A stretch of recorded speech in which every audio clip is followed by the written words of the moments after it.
Hello, I'm Matt from Unbearable73. Welcome to another Unbearable video. Or Unbearable. We'll find out. My last one was a bit of a rant, so hopefully this will be a little more of an enjoyment from one of my interests. The topic today is exorcism movies of female possession victims. What inspired this? Well, let's look at the article from Dread Central, a nice horror website that you might all consider checking out once in a while for some horror news. And Dread Central gives us 5 exorcisms that brought those boys to the yard. And I'm interpreting this to mean he's talking about females playing the possession victims who did really well playing the female possession victim. Okay. Now I've seen all these films. Some I didn't like, some I barely remember because they weren't very memorable. But I'll talk about those films. Then I have a few alternatives for that, which I think are as good and better in some cases, for one reason or another. Okay. So, Abby, 1974. This wouldn't even be considered. This is like a TV episode of the week type of thing nowadays. You know, I've seen better TV movie versions of this story than that film. I was not impressed. The Cleansing Hour. This is more recent. It felt more like an Evil Dead type knockoff than a pure possession film. Effects were interesting, and it's enjoyable, but I wouldn't say it was worth being on this list. The Exorcism of Emily Rose in 2005. Now, this film was okay. It was very well done, but the problem was with the American version. I will show you the link to the original version of this film, which you should watch. Is they slowed the pacing down somewhat, and it felt like it dragged on through certain points. Whereas the original version, which let's get that up right now, just so you can see the name of it. Well, the best way to do it is to get the Exorcism of Emily Rose. Okay, so we'll go. I will link to this below, obviously. So we'll go to Wikipedia, and it should tell us that is Annaliese Michel. Okay, there's by the way, if you've seen these horrific exorcism pictures, real life exorcism pictures, I'm not saying exorcism is real or not. That's a belief, and this is any about that. This is the real life case, so to speak, that generated those pictures. Whether exorcism is a real event or not, that's beyond the scope of this video. So, but there was a German film, the Annaliese the Exorcist tapes. I believe this is the one. Okay, and then there was another one. Let's see if I could find the German film.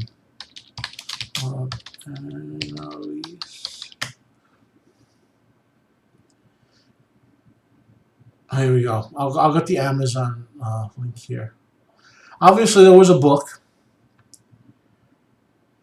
Okay, so we'll do the Amazon link because it's. I'm not even putting this down for the Amazon has a link to the book. There was a movie, a German movie based on this book. And then there was the Exorcist tapes, okay, which is pretty good, dang good, so to speak. And if I'm remembering, Requiem, is Requiem the name of the film I'm looking for? Yeah, okay. When it was released in America, it was called The Exorcism of Annaliese Michel. Requiem is the name of the film. This is what you want to watch, okay? This was very well done. The pacing in it was way better than The Exorcism of Emily Rose. They're almost, I don't want to say scene for scene, like Emily Rose or a scene for scene remake of it, but you know, watch this version of it, the German version. It's a little bit, it's about 10% better. Okay, so let's go back to the original article. Obviously, The Exorcist in 1973. It's a classic. Excuse me. There are only a couple flaws of the film. I think mostly because this was the big, bold, new example of this genre that Hollywood had discovered, even though there were a lot of B-grade type exorcism films around. But it was good. It was a very good film, like an 8 to 9 out of 10. And I will show you what I think is the greatest possession film of all time at the very end of this. Okay, this was subpar. I did not like anything about this movie. I thought it was very boring and tedious. This was kind of okay. You know, it wasn't great. It was good. It was called Metamorphosis, the last one. So that's the article. And the article. So let's look over some examples of female-led exorcism films, I guess you would say, that I think are as good or better than these. The first, obviously, was The Last Exorcism. This one, there's a list of films. It's a short list. The most well-known is called The Usual Suspects. There are others like that, where you just can't say, in fact, The Shrine, which I'll bring up later, which is the greatest possession film ever, in my opinion, and I think I actually mentioned in another video. Usual Suspects, The Shrine, The Last Exorcism. There are a couple others out there that you can't tell very much about because it will spoil something, you know, and you can only watch it once for the full effect. If you watch it again, you're watching it to see a great movie, but there's a event that you need to experience the film to see and not be told about for the film to be effective. Okay? That's all I'll say. The actors did an excellent job in this. Even the background actors, the director did an amazing job in The Last Exorcism. The premise is the preacher, played by, I don't want to mess up people's names badly on this one, because I remember, was it Tom Bentley? Patrick Fabian, okay? He plays a traveling preacher who's a fraud. He lost his faith years ago and he's a grifter traveling around for money. And he does exorcisms and stuff like that because he believes they're all fake. So he goes to this town and they're paying him to do an exorcism on this girl, and he notices some weird things start to happen. And remember, he thinks it's all fake, but real reactions start to happen. And I will say this much. The film is in large part about his actual faith, and a crisis of faith in some ways. So that's important to note. But you should watch this movie. So what's next? This one is almost a unique premise. We've seen this before, the premise of it, but it's a unique execution of the premise, and that it worked. The premise is basically that the U.S. government tries to weaponize a demonic possession. Okay, we've seen this in various forms, and like there's a really the best B-grade werewolf film ever made. It's called Metal Beast, where the U.S. military want to combine the weaponization of cyborgs with the weaponization of werewolves by making super werewolf cyborgs to make into super soldiers. You know, and that was so well done. It was absurdly well done. This is just like that.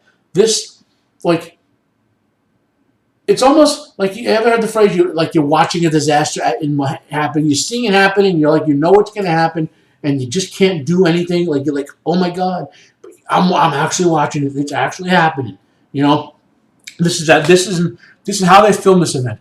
We're watching this possessed woman and the U.S. government try to weaponize demonic possession, and what you expect to happen does happen, and something you don't quite expect. Worth a watch. I was surprised at how good this film was. Like, it's probably in my top 5 of demonic possession films. The Shrine's #1, far and away. This is up there. The Last Exorcism is up there. The Exorcist is up there, and The Exorcism of Annaliese Michel. The Requiem, the German film, that's up there. You know. Next up is The Conjuring. Even though it doesn't quite play as a conventional exorcism film, I was surprised at how good this film was. And this is going to be mildly spoiler to say it if you haven't seen this film, but there was up until The Conjuring and some other films like it came around, there was a bad habit in horror films where they substituted actual horror with just throwing jump scares at people. And a jump scare isn't really horror. It's triggering a sort of fight or flight response. And for most people, it's a flight response, so you get scared. But some people, it's a fight response and you get angry. But so The Conjuring kind of like there's I can't play the clip where not that I'm monetized, but I would get a copyright strike. But there's a scene where the mother of the family in crisis is going in the basement in a crawl space, and they're playing it up as if there's going to be a jump scare. Like you're in your head, you're saying, okay, this is it. The demon witch, whatever she is, she's gonna jump out and do a jump scare and be a horror chase and blah blah blah.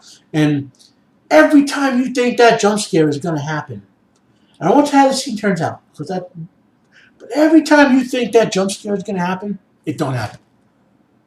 And at the end of that scene, when you get the result of the scene, you say, wow, this is amazing how it worked to sort of do what it did. Okay. So this is a great another great film, probably 7 or 8 out of 10.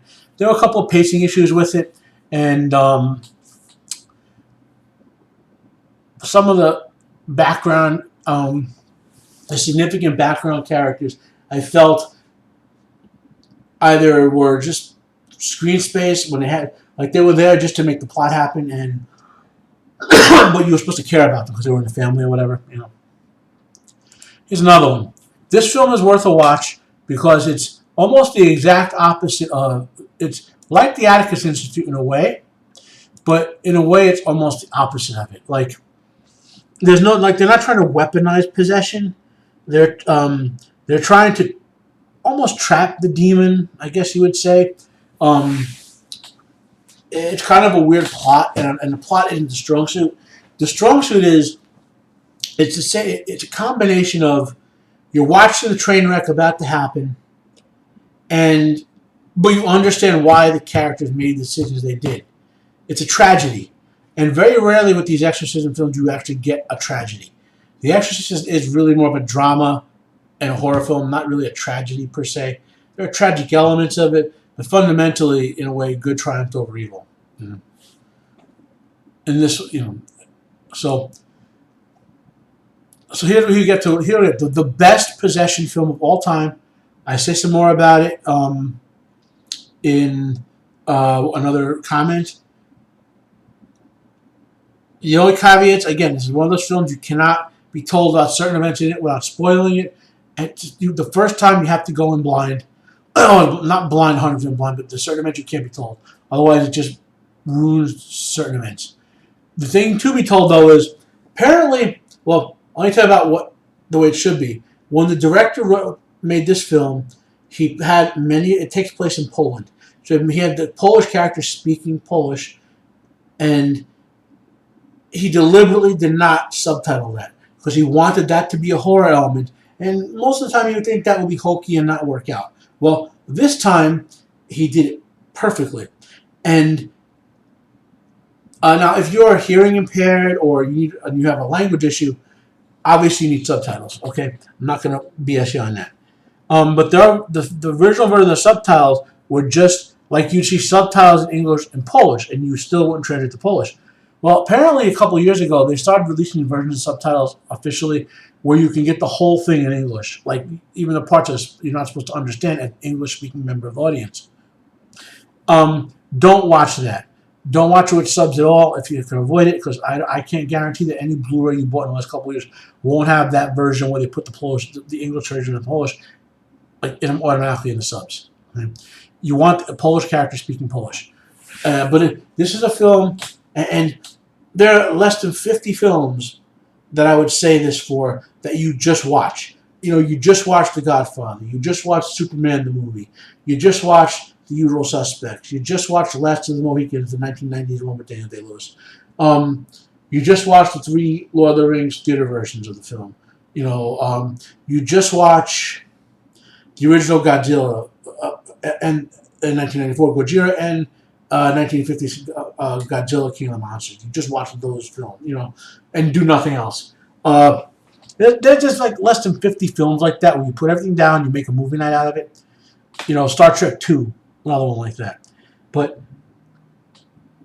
this is one of them, and it's shockingly underrated.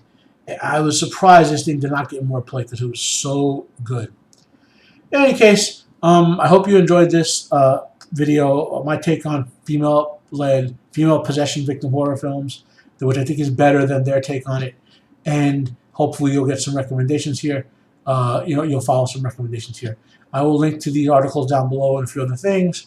If you like this content, hit the like button. If you dislike it, hit the dislike button. Although I'm seeing that my dislike button is deactivated, so I think you have to have a certain number of subs now to actually be able to be disliked or something.